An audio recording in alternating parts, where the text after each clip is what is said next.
রাগে যত মাথা গরম হোক, খবরদার তালাকের কথা বলবেন না। অন্য 10টা কথা বলেন। রাগ উঠছে, নিজের গায়ে পারলে 2টা মারেন, বই গায়ে মারেন না। তারপরে মুখ দিয়ে তালাকের কথা বলেন না। আমার এই জীবনে অসংখ্য মানুষ অফিসে আসে, ফোন করে মাসালা জানার জন্য আমাদের কাছে। কত মানুষ দেখেছি যে মসজিদে হয়তো জুমার পরে এসে দাঁড়িয়েছেন কিংবা অফিসে এসে দাঁড়িয়েছেন, চোখের পানি ফেলছেন, হুজুর 3টা বাচ্চা আমার, আমি তো পাগল হয়ে যাব, কি করব, চোখের পানি ফেলছেন।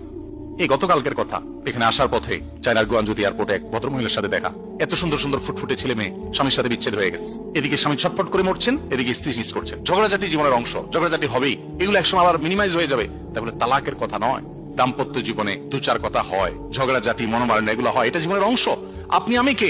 স্বয়ং নবী করিম সাল্লাল্লাহু আলাইহি ওয়াসাল্লাম স্ত্রীদের সাথে মনোমালিন্য হয়েছে, মসজিদে এসে শুয়ে রয়েছেন, আর যাবেন না। আলী রাদিয়াল্লাহু তাআলা আনহু রাসূলুল্লাহ সাল্লাল্লাহু আলাইহি ওয়াসাল্লামের মেয়ের জামাই, ফাতিমা রাদিয়াল্লাহু তাআলা আনহার স্বামী, সেই মানুষটা তিনি মসজিদে এসে শুয়ে আছেন। কেন? অভিমান হয়েছে স্ত্রীর প্রতি। নবীজি এসে সেখানে মিটমাট করেছেন।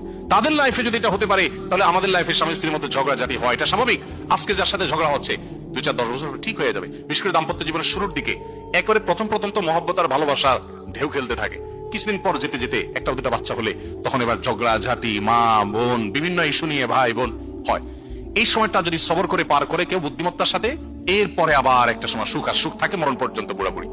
কিন্তু যদি কেউ এই টাইমে ভুল করে ফেলে, মাথা গরম করে, সারা জীবন তার কান্না ছাড়া আর কিছু থাকে না। এই জন্য ঠান্ডা মাথায় এই জিনিসগুলোকে দেখতে